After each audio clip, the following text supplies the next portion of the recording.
अब आगे बढ़ते हैं हम मटेरियल के अंदर। मटेरियल के अंदर ना कुछ हमारे पॉइंट्स हैं, जैसे कि रिटर्न,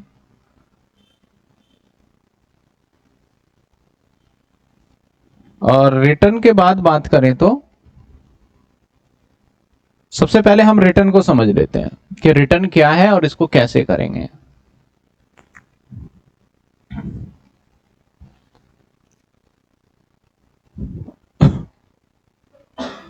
अब रिटर्न दो तरीके के हो सकते हैं। कौन कौन सा रिटर्न हो सकता है? एक हो सकता है इशू रिटर्न,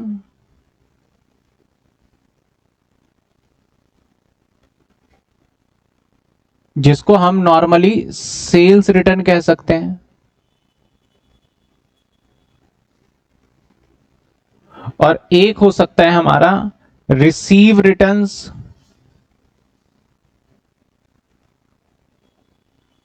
जिसको हम परचेज रिटर्न कह सकते हैं।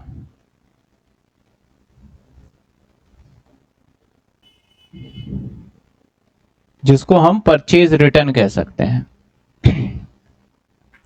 अब समझना ये कौन सा रिटर्न है। देखो, जैसे हमारा सिंपल सा था कि एक हमारा स्टोर है, गोडाउन है, ये मान लो हमारा एक स्टोर है, यहां से हम सामान भेजते हैं आगे, दैट इज मान लेते हैं शोरूम।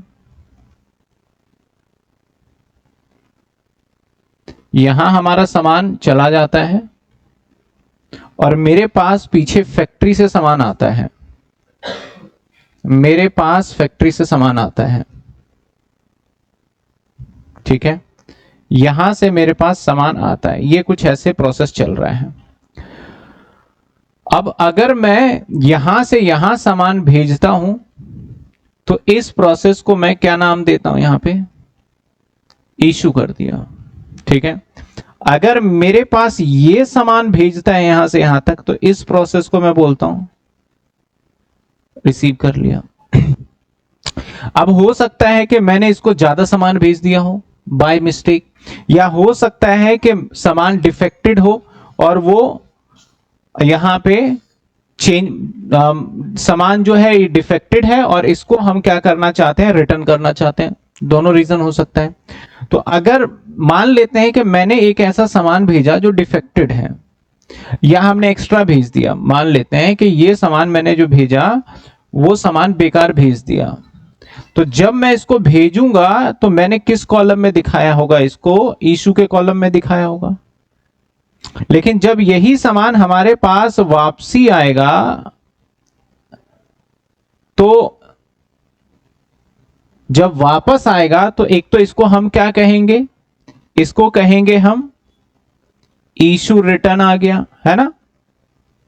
और नॉर्मल अगर समझने के लिए समझो तो ये एक तरीके से सेल्स रिटर्न हो गया, है कि नहीं। तो जब मेरे पास वापस आया तो मैं इसे क्या मानूं? इसे मैं मानूंगा रिसीव। तो जैसे आपका कॉलम बनता है ना यहां पे, आप जब वर्क करते हो तो यहां पे कॉलम बनाते हो, एक रिसीव का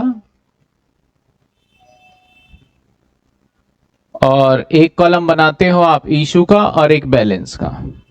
ये हम तीन कॉलम बनाते हैं, है ना। मैं एक रफली आइडिया दे रहा हूं। एक आता है आपका रिसीव, और एक आता है आपका इशू, और एक आता है आपका बैलेंस। क्वांटिटी वगैरह सब कुछ होता है। तो हमने क्या करा, पहले जब दिया होगा सामान तो मैंने इस कॉलम में लिखा होगा। सपोज करो जब भी मैंने दिया, 1/4 को मैंने 500 यूनिट दे दिए 10 रुपए के हिसाब से, तो 5,000 रुपए का आ गया। लेकिन अब मुझे वहां से इंटीमेशन मिला है कि भैया ये सामान जो हमने करा था वो डिफेक्टेड है, इसे वापस कर रहे हैं। तो जब सामान हमारा वापस आएगा ना, कौन सा इशू रिटर्न होगा, तो हमें पता है किस कॉलम में। 2 तारीख को मान लो वापस आ गए 50 यूनिट, तो मैं 50 यूनिट यहां लिखूंगा और 10 रुपए के हिसाब से और 500 रुपए का लिखूंगा। यानी अगर सेल्स रिटर्न वापस आएगा तो किस कॉलम में वापस रिसीव करोगे आप? रिसीव कॉलम में, क्योंकि आपके पास इन हो रहा है, वहां पे सामान आपके पास आ रहा है। सेम अगर मैं बात करूं तो मैं जब कभी भी मेरे पास सामान आएगा तो जैसे ही मैंने यहां से सामान आया है तो मैंने रिसीव किया, लेकिन अगर मुझे लगता है कि कोई सामान डिफेक्टेड है तो मैं क्या करूंगा, वापस कर दूंगा, मैं वापस कर दूंगा।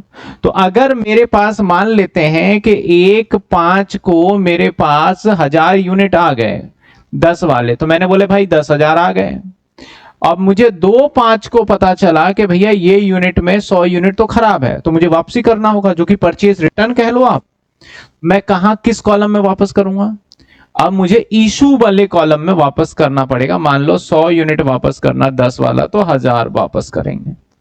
तो यहां पे सबसे पहले अगर मैं बात करूं कि अगर आपका इशू रिटर्न है तो इसे किस कॉलम में, रिसीव वाले कॉलम में, रिसीव वाले में लिखोगे। और अगर आपका परचेज रिटर्न है तो इसको किस कॉलम में लिखोगे आप, इशू कॉलम में लिखोगे। किस कॉलम में लिखोगे, इशू कॉलम में। पहले ये बातें समझ में आई बताओ, क्योंकि बहुत बच्चों को यही समझ में नहीं आता कि सर ये इसमें क्यों जा रहा है, परचेज रिटर्न है तो परचेज वाला तो परचेज में जाना चाहिए या वहां माइनस हो जाना चाहिए। यहां पे ऐसा नहीं होता, यहां पे आपको इस तरीके से लेना पड़ेगा।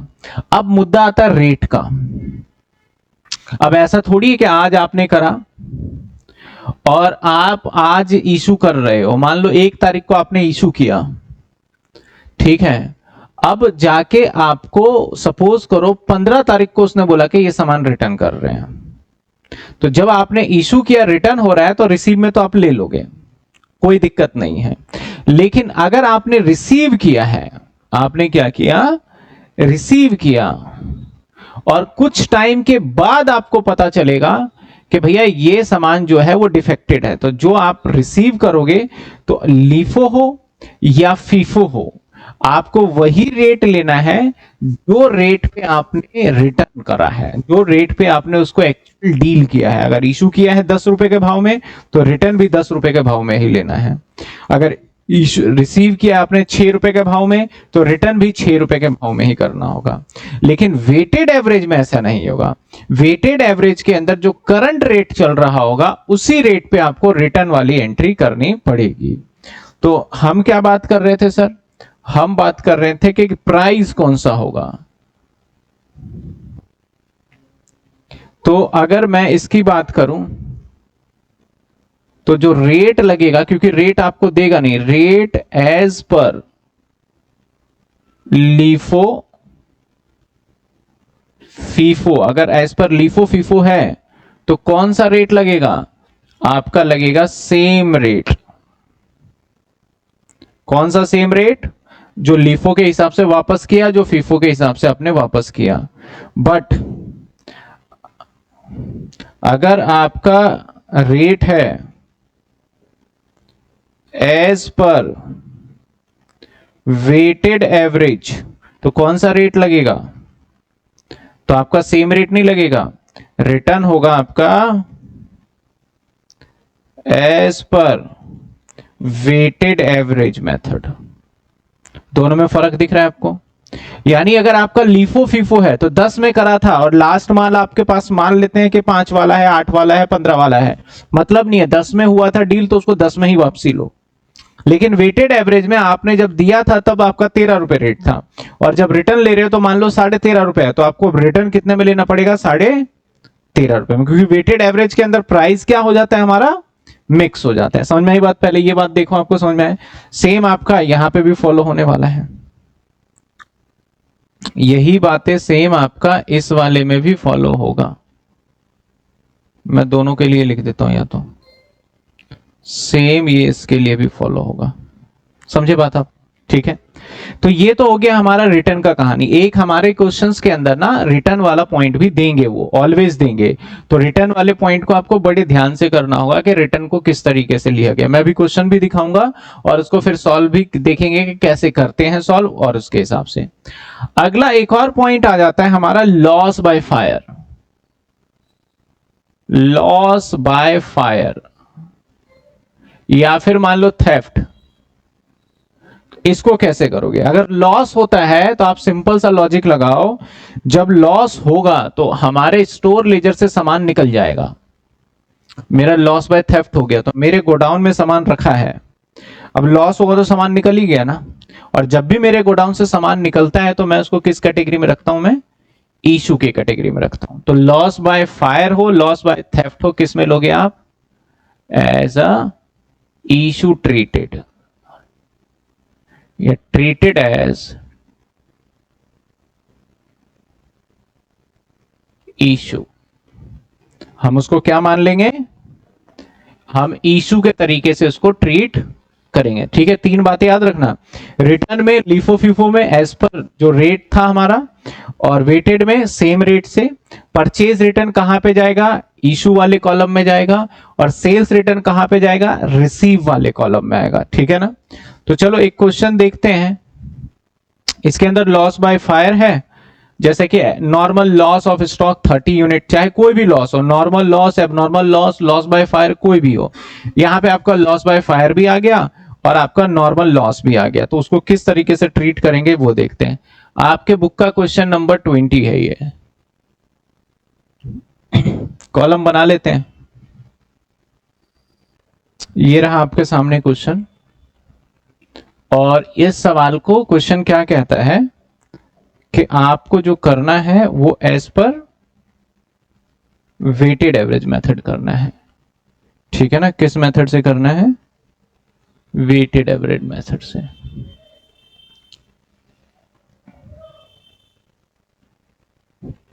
सबसे पहले ओपनिंग स्टॉक देता है आपको, और किस डेट पे? 1/4 को। तो 1/4 को ओपनिंग स्टॉक, ओपनिंग स्टॉक कितने क्वांटिटी है ओपनिंग स्टॉक? 200। किस रेट का है? 500। 500 किस रेट का है? 40। कितने हो गए? 2000 हो गए। कितने हो गए? 2000। यही होगा ना? 500, 20,000 होगा, सॉरी 20,000 होगा। ठीक है। अगला परचेज कर लिया 35 रुपए में 200, तो 7 तारीख को रिसीव 200 यूनिट 35 के भाव से, तो 7,000। अब हमारे पास वेटेड एवरेज है तो कितने हो गए? 5 2 700। कीमत कितने हो गए? 27,000। तो रेट क्या आया? रेट क्या आया? 38.57। क्या रेट आया? 38.57। इसके बाद लॉस बाय फायर हो गया हमारा। किस तारीख को हुआ हमारा? 9 तारीख, 9/4 को लॉस बाय फायर। तो इसे क्या मानोगे अब आप? इशू मानेंगे। कितने यूनिट? 50। अब यहां पे हमें पता ही नहीं है कि लीफो लगा फीफो लगा, बस 50 यूनिट जल गए, तो जो लेटेस्ट एज पर मेथड के हिसाब से ले लोगे। वेटेड है तो भैया हम इसको मान लेंगे 38.57 तो 1878। बचे कितने? 650। 38.57। 2070, सॉरी 25,070।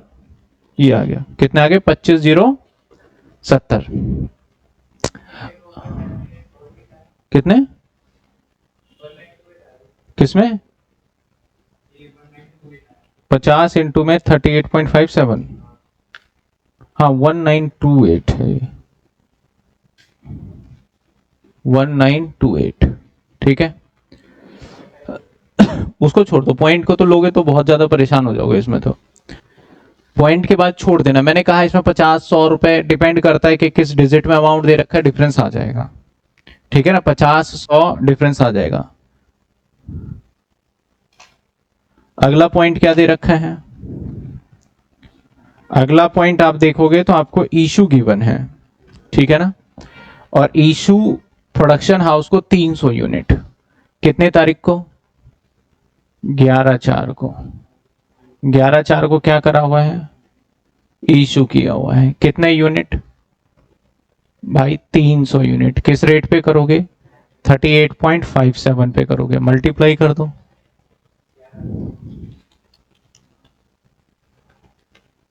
ग्यारह 571। अब बैलेंस कितना बचा? 350।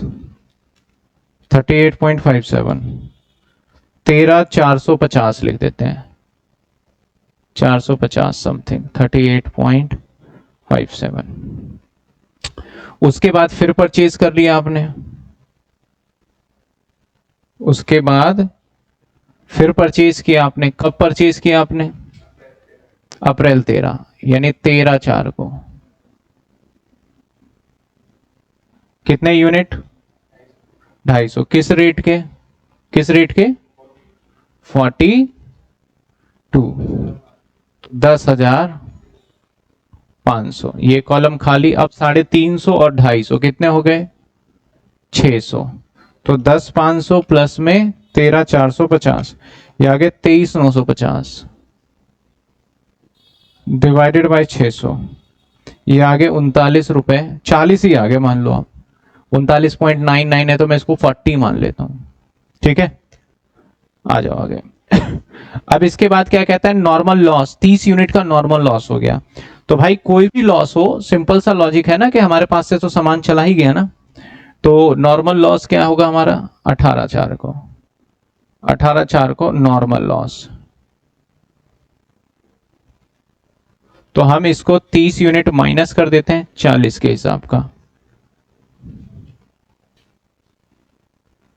40 के हिसाब से तो 1200 बचे। कितने? 570 और इंटू 40। 570 इंटू में 40, 21,600। यहां तक समझ में आ रहा है आपको?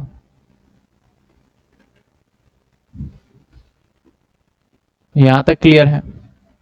अगली एंट्री कहता है परचेज किया 25 अप्रैल को। तो 25/4 को आपने परचेज कर लिया। कितने यूनिट परचेज? अच्छा, पहले 22 को इशू हुआ है, तो 22/4 को आपने इशू किए। कितने यूनिट इशू किए? 150 यूनिट। 150 यूनिट 40, 6,000। बचे कितने? अगर 570 में से आप 150 माइनस कर दो तो 420 40 के भाव के, तो इंटू 40, तो 16,800 के बच गए। क्लियर है यहां तक?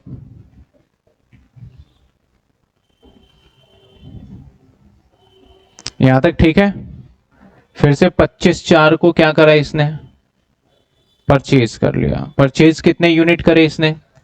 400 यूनिट खरीद लिए 36 के हिसाब से। तो 400 इंटू 36, 14,400। अब हमारे पास देखा जाए तो 420 400 कितने हो गए?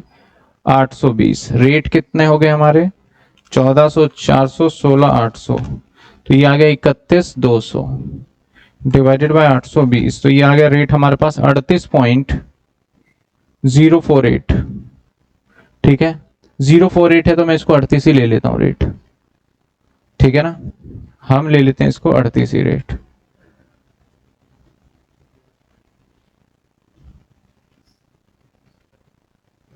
आ जाओ। इसके बाद क्या करा इसने? इसके बाद इसने इशू किया। कब इशू किया? 30 अप्रैल। 30/4 को इसने इशू कर दिए। कितने यूनिट इशू कर दिए? 350। तो 350 किस रेट पे करोगे भाई? 38। तो 350 इंटू 38, तो 13,300। बचे कितने? 820 में से 350 इशू कर दिए तो 470। 338 के हिसाब से, तो ये बच गया हमारा 17,860। तो क्वेश्चन में जो गिवन था क्या कहता है? Find out the closing value of the company as पर परपेचुअल सिस्टम वेटेड।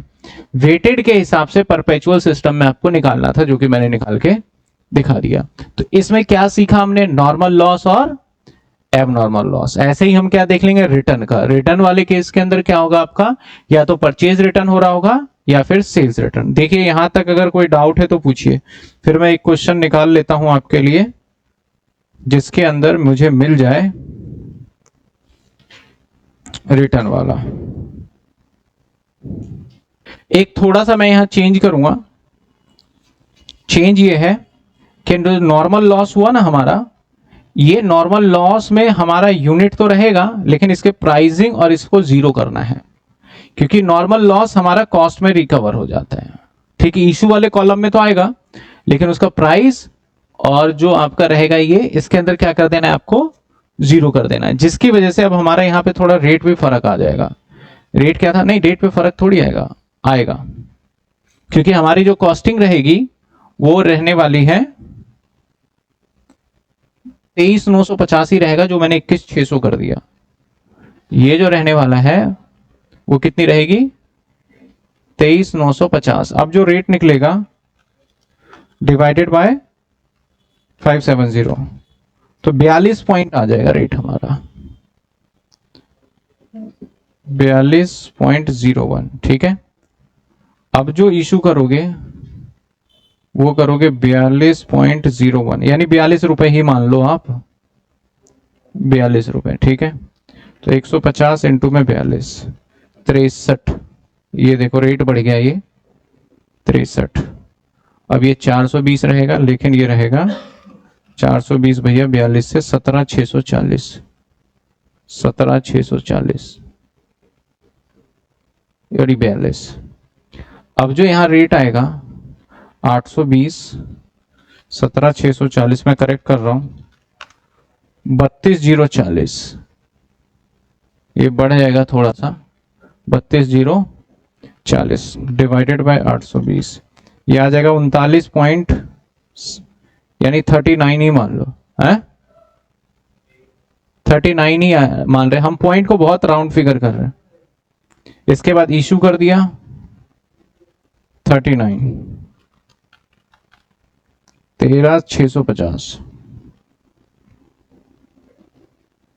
अब ये कितने आ गए, ये आ गए हमारे पास 820 माइनस 350, 470, और 470 को इंटू करेंगे हम 39 से, जो आ जाएगा हमारा 18,330।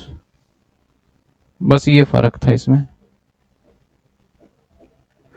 तो नॉर्मल लॉस के केस में हमारा इशू तो होगा, लेकिन उसका अमाउंट नहीं लेंगे, लेकिन एबनॉर्मल केस में अमाउंट और वो दोनों लेना है आपको, इस बात का ध्यान रखना है। एबनॉर्मल में हम देखो, ये वाला जो लॉस बाय फायर था ये एबनॉर्मल ही था, तो इसमें हमने कौन सा लिया, दोनों ले लिया। ठीक है, एक हम देख लेते हैं रिटर्न 15, क्वेश्चन नंबर 15 है आपकी किताब में, एक क्वेश्चन नंबर 15 देखते हैं। हमने रिटर्न को समझ लिया कि भाई रिटर्न करना कैसे है, अब रिटर्न को क्या करेंगे, हम अप्लाई करके देख लेंगे।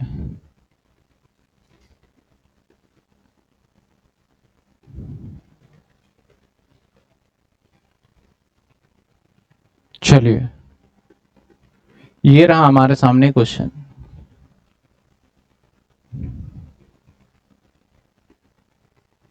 अब हर क्वेश्चन के आगे ना यहां पे लिख रखा है MR और कहीं पे GR। MR होता है मटेरियल रिसीट, जो हमने रिसीव किया है मटेरियल का रिसीविंग लेना, वो MR कह देते हैं। GR ऐसे ही कहते हैं, गुड्स रिसीट के लिए कर देते हैं हम।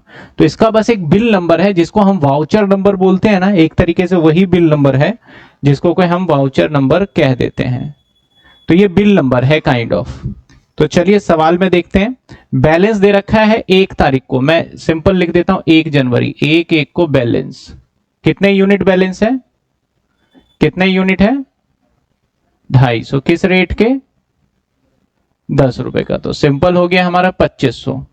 और क्या कहता है ये, किस मेथड से करके दिखाओ आप, फीफो मेथड से करना है। फीफो मतलब फर्स्ट इन फर्स्ट आउट, तो पुराने वाला पहले बेच देंगे हम। आगे कहता है हमने इशू कर दिया 50 3 तारीख को, तो 3/1 को भाई अगर मैं इशू कर रहा हूं कितने यूनिट, तो अभी तो कोई मेथड ही नहीं देखना, 50, तो ये 10 रुपए के हिसाब से 500 हो जाएगा, बचे 200, 10 के हिसाब से कितने बच गए, 2000। ये क्लियर है। फिर 6 जनवरी को इसने रिसीव किया, 6 जनवरी को रिसीव्ड कितने रिसीव किए, 800 यूनिट 13 रुपए, नहीं 11 रुपए के हिसाब से। तो 800 यूनिट 11, तो कितने के हो गए 8800। तब हमारे पास दो क्वालिटी के स्टॉक हो गए, एक 210 वाले और एक 811 वाले। तो ये हो गए हमारे पास 2000 के और ये हो गए हमारे पास 8800 के। इसके बाद 7 तारीख को आपने 300 यूनिट इशू कर दिए। 7/1 को आपने क्या करा, इशू कर दिए। कितने यूनिट इशू कर दिए आपने, 300। तो क्योंकि ये फीफो चल रहा है तो 200 पहले निकालेंगे, 200 निकाल देंगे 10 वाले और 100 निकालेंगे हम कौन से, 11 वाले। तो 2000 और 100 यानी 1100। तो अब मेरे पास बचेंगे मात्र 711 रुपए वाले, दैट इज 7700 रुपए का। यहां तक किसी को कोई डाउट है तो बताइए, यहां तक किसी को कोई डाउट है तो बताओ।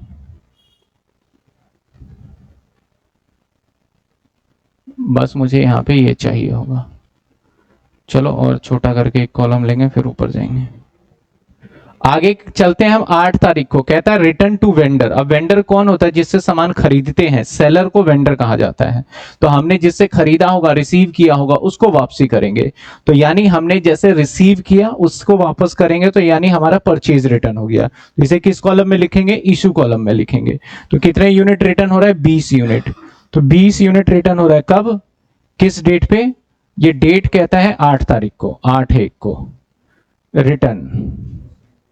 कितने यूनिट, 20 यूनिट कर दिया। अब 20 यूनिट में आपको यहां पे दे रखा है जीआर नंबर 13, तो इसका मतलब ये वाला रिटर्न हो रहा है जो 800 लिया था।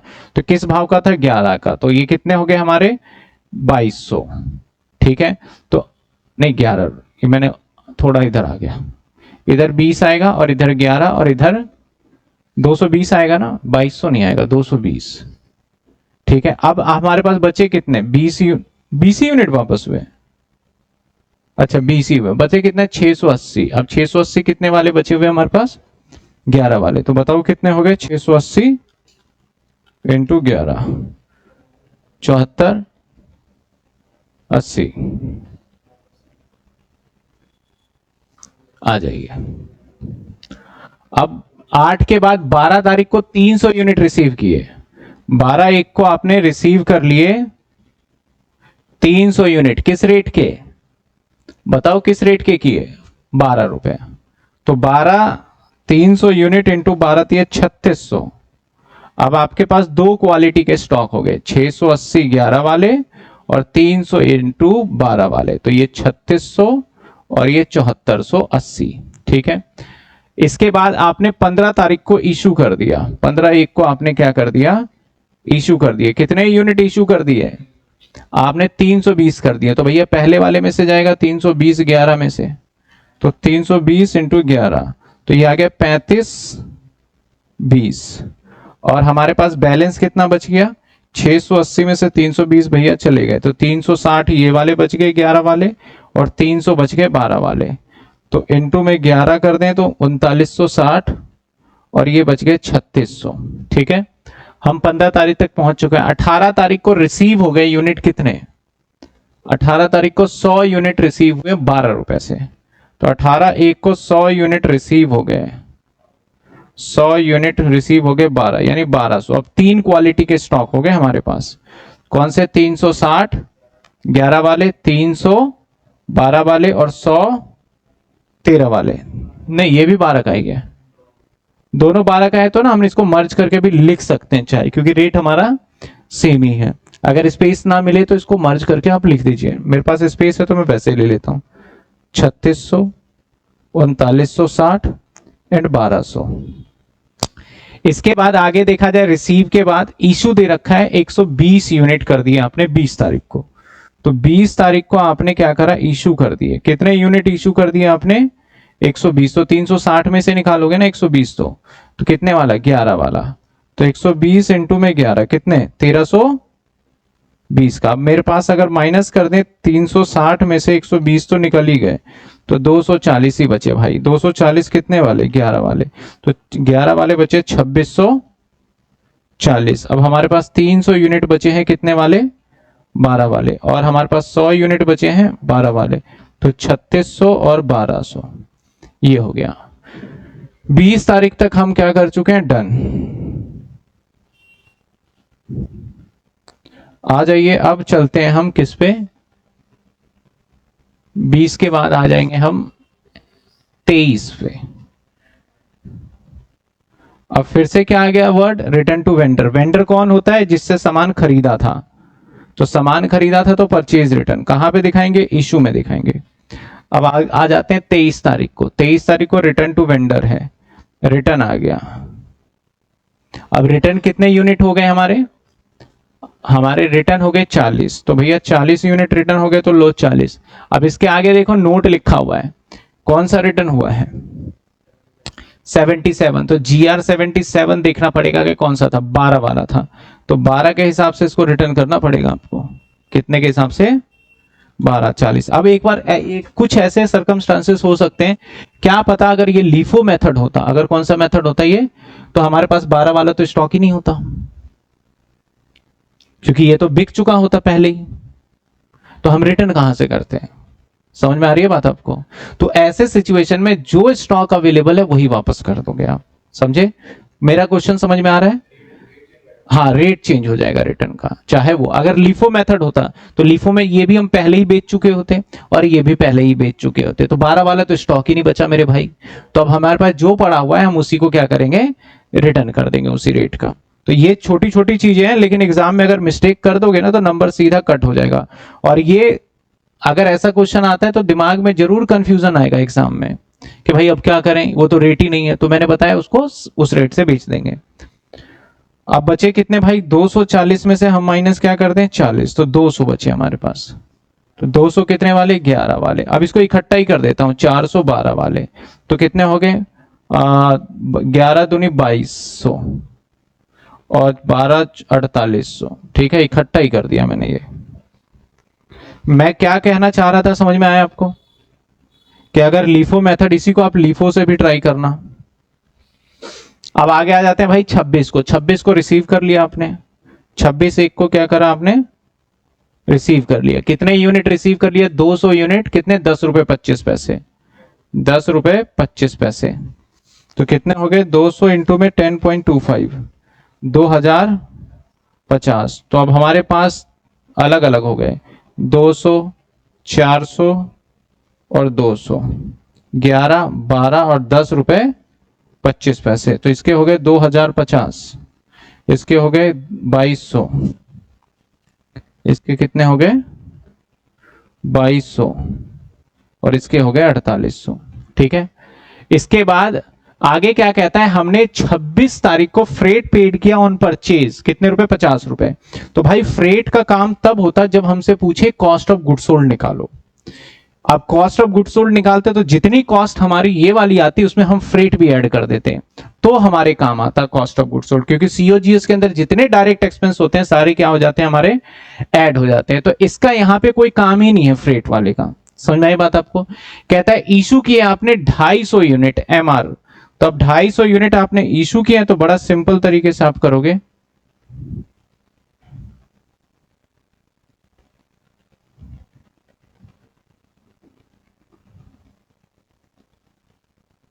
बस 250 यूनिट इशू कर दो। कब कर दो 250 यूनिट, 30 तारीख को। 30 तारीख को इशू, कितने यूनिट, 250। तो पहले 200 तो कर दोगे आप 11 वाले और 50 कर दोगे आप 12 वाले, तो ये हो गए आपके 2200 निकल गए, और 50 इंटू में 12, 600 ये निकल गए। अब आपके पास 350 बचे इसमें से 12 वाले, और 200 बच गए आपके पास 10.25। तो 200 10.25 यानी 2050, और 350 इंटू 12 करो, क्या आता है, 350 इंटू 12 4200। तो ये हमारा क्लोजिंग स्टॉक आ गया। हालांकि क्वेश्चन में ऐसा कोई स्पेसिफिक बात बताया नहीं कि करना क्या है,